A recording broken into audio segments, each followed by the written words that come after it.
Proverbs 30, verse 11 through 14.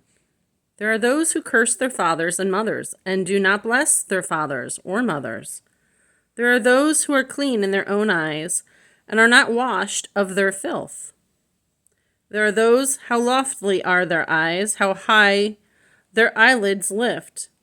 There are those whose teeth are swords, whose fangs are knives, to devour the poor from off the earth, the needy from among mankind. May God Almighty, and Yahweh add to the blessing and reading of His word.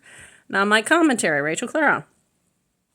The first thing that comes to me is like Jesus Christ, the Messiah, the Son of the Most High God, said in the New Testament, is that blessed are the poor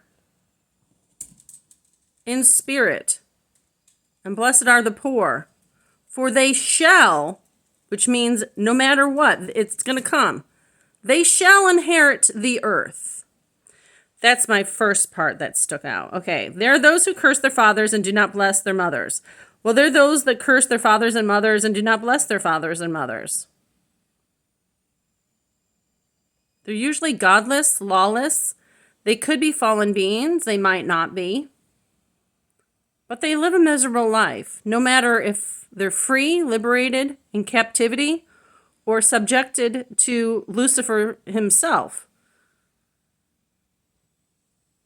They're miserable beings, those who curse and don't bless their fathers and mothers.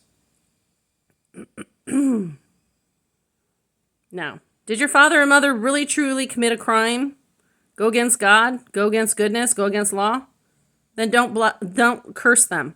Only bless. There are those who are clean in their own eyes, but are not washed of their filth. This goes into the proverb before. These are the types that don't bless, and they just curse. They think they're perfect. They think they're clean. But yet you look at their life, universally, hard and soft to mention, even their medicine man or woman, and they're filthy. Okay, there are those, how lofty are their eyes, how high their eyelids lift. That's talking about pride.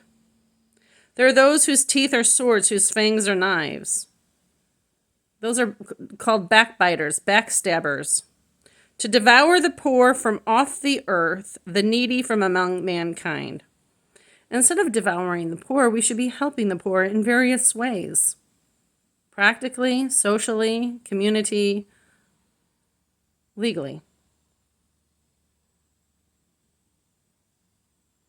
And the needy from mankind. People will always be needy because we're always constantly evolving up towards the higher consciousness that God has created for us. So that being said, you will always have the poor among you.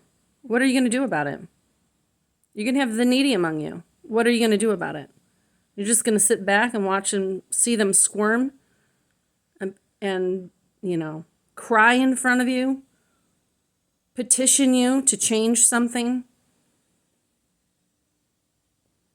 beg you to be understanding. Is that what you're going to do? Then I think you're more inhumane.